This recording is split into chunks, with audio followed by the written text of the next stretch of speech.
आप देख रहे हैं जय भारत टीवी।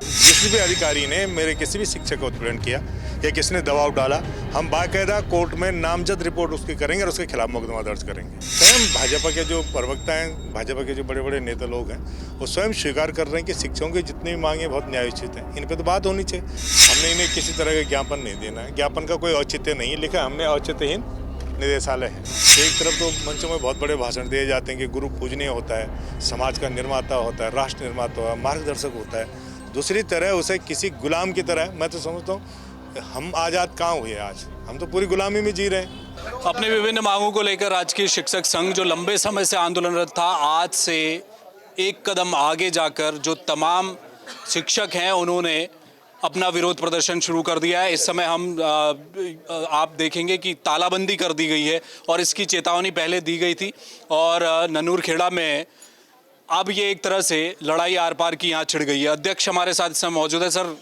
तालाबंदी कर दी आपने, कामकाज पूरा ठप?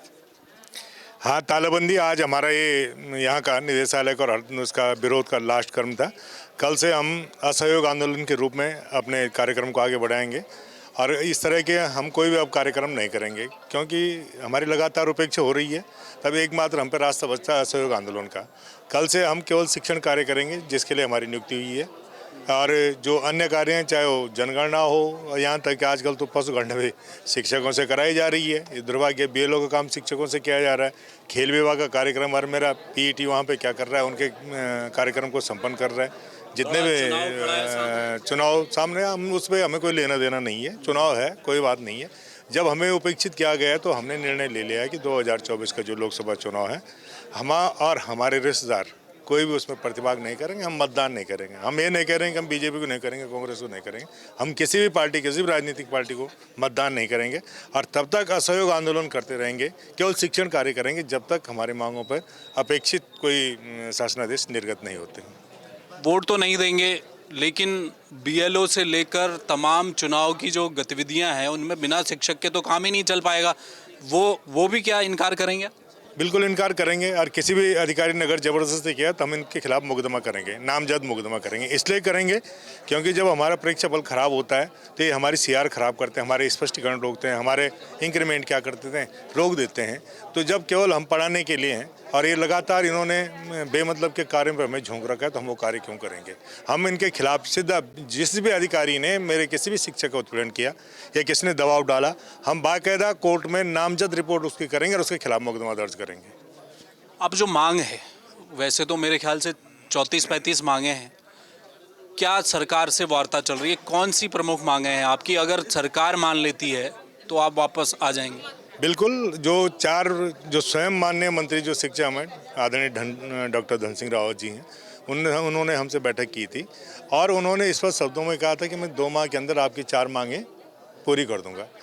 मांग पूरी करना तो बहुत दूर की बात है, केवल प्रस्ताव यहाँ से भेजा गया। अगर आप सच में शासन स्तर पर उस प्रस्ताव को ढूंढेंगे तो प्रस्ताव वहाँ नहीं मिलेगा, क्योंकि यहाँ का जो शासन है वो आज तक हमारी समझ में नहीं आया कि है क्या, उसका चक्कर है क्या।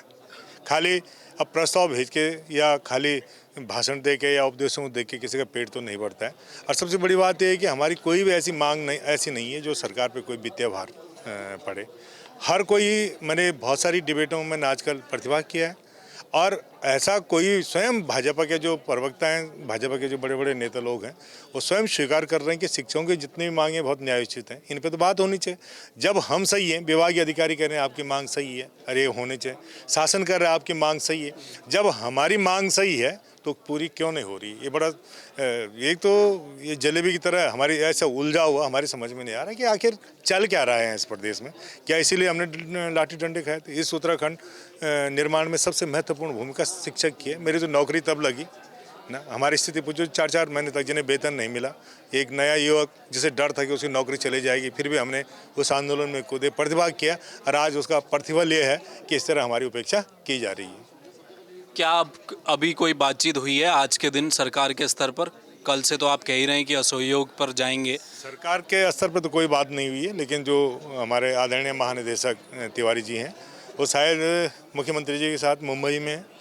उन्होंने 2-3 बार मुझे फ़ोन किया दूरभाष पे कि मेरे लौटते ही मैं अभी थोड़ी देर पहले कि मैं आपको आश्वस्त करता हूं कि आपकी बैठक होगी और आपकी जो मांगे हैं उन पर कार्रवाई की जाएगी। तो उन्होंने आग्रह किया, कई बार आग्रह किया, तो ठीक है, अगर वो ऐसा आश्वासन दे रहे हैं, अगर नहीं होते तो हम तो कर ही रहे हैं, हमारे कार्यक्रम तो जारी हैं। ये हमारा अंतिम कार्यक्रम था, हमने 1 बजे तक दे रखे कि 12 से 1 बजे तक जो कार्य बहिष्कार होना है, ठीक है। हमने इन्हें किसी तरह का ज्ञापन नहीं देना है, ज्ञापन का कोई औचित्य नहीं लिखा, हमने औचित्यहीन निदेशालय है। तो जब इसका कोई औचित्य नहीं है, ज्ञापन दे के कोई फायदा नहीं है, शासन को भी दे के कोई फायदा नहीं, जिस शासन ने हमारी सुननी नहीं है।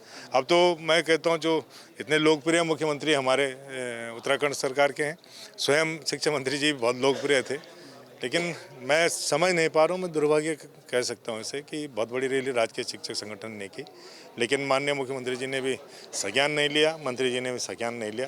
खैर शासन विभाग तो कहने क्या है, ये दिन में क्या बोलते हैं और शाम को इनके स्वर बदल जाते हैं। रोज़ कह रहे हैं, एक छोटी सी बात पे अगर मैं कहूँ आपको, कब से कह रहे हैं साइन कर देंगे, साइन कर देंगे।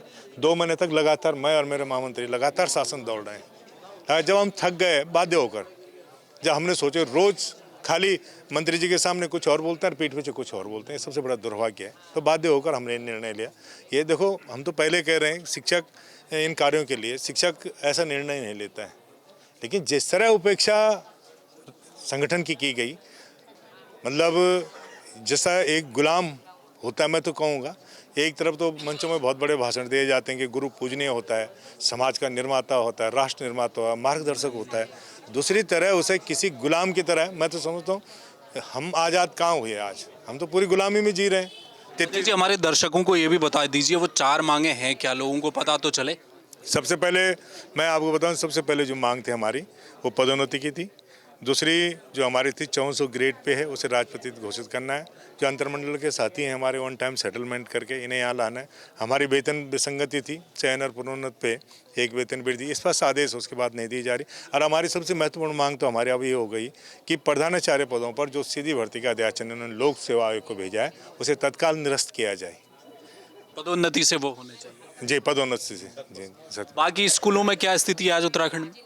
हमने 1 घंटे का जिस समय कार्य बहिष्कार है हमारा सभी का, हम कल से शिक्षण कार्य करेंगे। देखो मैंने बताया, हम बच्चों के लिए हैं, हम कहीं केवल शिक्षण कार्य, और ये हम पे थोप नहीं सकते क्योंकि इनके आदेश हैं। इन्होंने मेरे शिक्षकों का स्पष्टीकरण किया, उनका इंक्रीमेंट रोका है।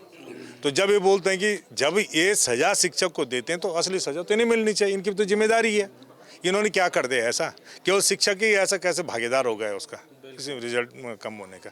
स्कूलों के प्रति जिस तरह उपेक्षा है, कितने दिन उन विद्यालयों में जाते हैं, कितने दिन उन्होंने शिक्षण कार्य किया है, कितने दिन उन्होंने शिक्षकों से जानने का प्रयास किया है कि इनकी वास्तविक स्थिति क्या है। कोई तो 30 साल से सड़ रहा है और कोई 1 साल में दर्द आ रहा है। ये क्या दुर्भाग्य नहीं है? कैसे शिक्षक क्या कुंठित मानसिकता का शिकार नहीं होगा? किस तरह पढ़ाए, किस तरह अध्यापन करेगा? तो बहुत सारी विसंगतियाँ हैं। जब तक उनका निर्धारण नहीं हो तो हम शिक्षण मत करें। हम तो साफ बोल रहे हैं, मत करो, आप भी न करो, हम भी न करो। क्या करना, हमने जितना था हमने कर दिया।